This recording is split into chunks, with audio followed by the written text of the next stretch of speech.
Hi, it's Karen. A couple of years ago I was on the Great British Bake Off, and since then life has been different and great, challenging at times, but not anything like as challenging as the situation that we find ourselves in at the moment as a nation, as it's not just our nation, it's worldwide, isn't it? The virus that's going. I know that people are having difficulties finding certain things in the supermarkets at the minute. I'm sure things will get back to normal soon.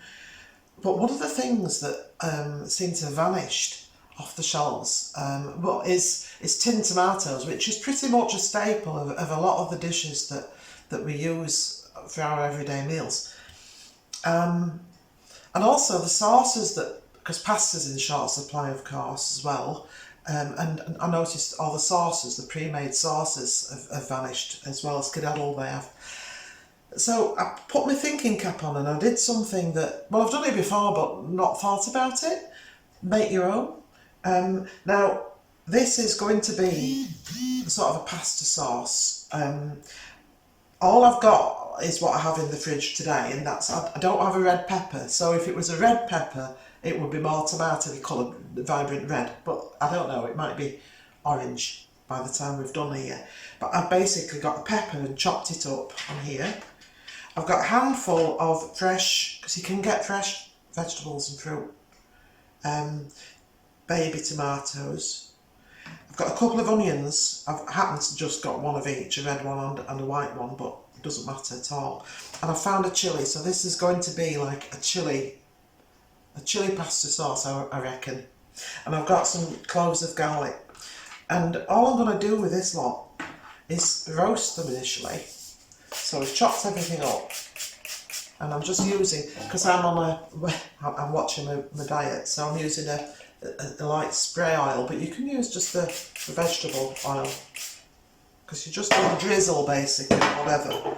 And I'm popping those onto the tray. Whoop. On you go, babies. Another swizz of, quite generous. I'm going to then, I found a random, I'm going to then give them a bit of seasoning. And any spice or herb or anything you like. I'm crazy about smoked paprika at the minute.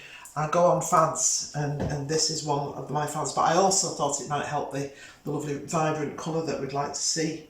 So I'm just, wow. And that's on there. I've got my oven hot and ready to go. So I'm popping these straight on the top shelf. It looks like a summer's day on that. It looks like holiday. And we're all not going to be having those this summer, are we? So I'm going to be coming back to them when it's going to be maybe about 20 minutes or so, roasting the vegetables off until they're nice and soft and squashy. And literally then all I'm going to do is to blitz them in my food processor. With, if you've got it, the addition of a squirt of puree and a splash of water to loosen it, and salt and pepper then to taste, and maybe a dash of vinegar, always good. And when you've made the sauce, you can use it in any way you like. You can use it as a pizza, the top of a pizza, tomato, obviously on pasta if you're lucky enough to get pasta. You can do your meatballs in it. Basically, you can eat it with anything that you would normally use, tinned tomatoes or a jar of shop-bought sauce. So yeah, go and put your kettles on, make a nice drink, and I'll be back soon when it's cooked.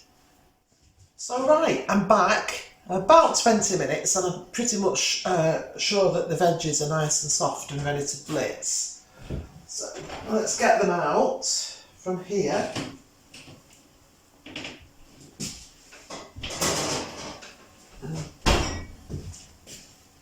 Oh, hot.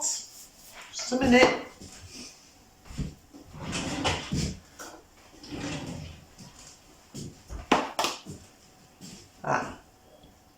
Can you see the nice soft squidgy? Alright, so really next thing to do is just to pop these into some sort of food processor stroke blender, if you've got one. And it smells gorgeous, of course.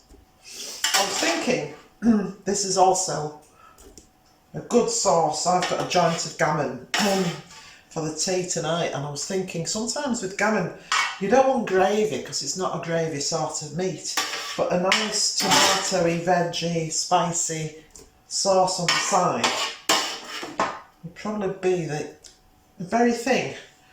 So here's the garlic. Now that will be lovely and sweet, that garlic will now. It loses most of its pungency in terms of aroma, but the taste is amplified with soft roasting. So that's that. In we go. So can you see? There we are. Back on. And let's give it a blitz. Now that, because it's dry, it needs liquid. Got a little bit of water. You could use stock. Could use red wine actually. Cool.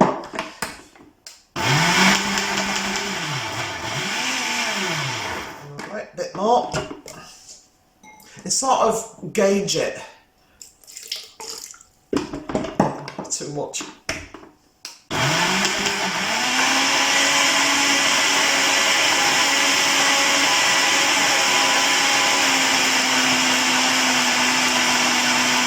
It's good.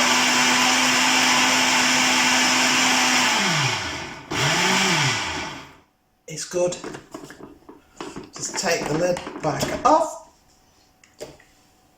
I'm going to do what I said, and I've got in here a splash of red wine vinegar. You could use balsamic, that would be nice.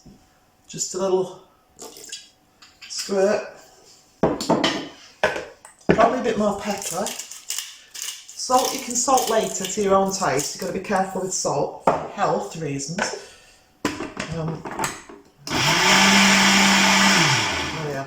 So, as I said this morning, the lid won't come off.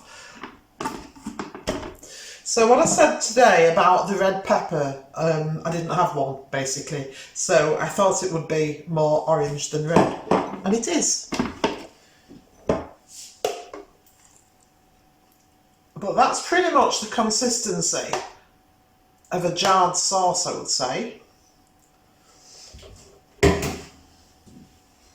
I forgot to put in,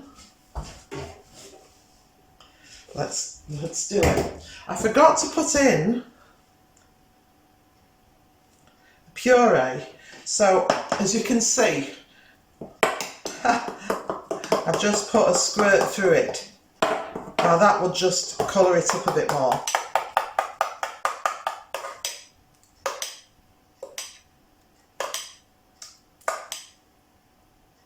See? And there we have it. That's a homemade pasta sauce, a homemade sauce for meatballs, or in my case tonight, a homemade sauce to go on the side of my gammon joint. So yeah, give it a whirl, whatever you've got in your fridge, into the oven, bzz, bzz, bzz. Jobs are good, as I say. See you later.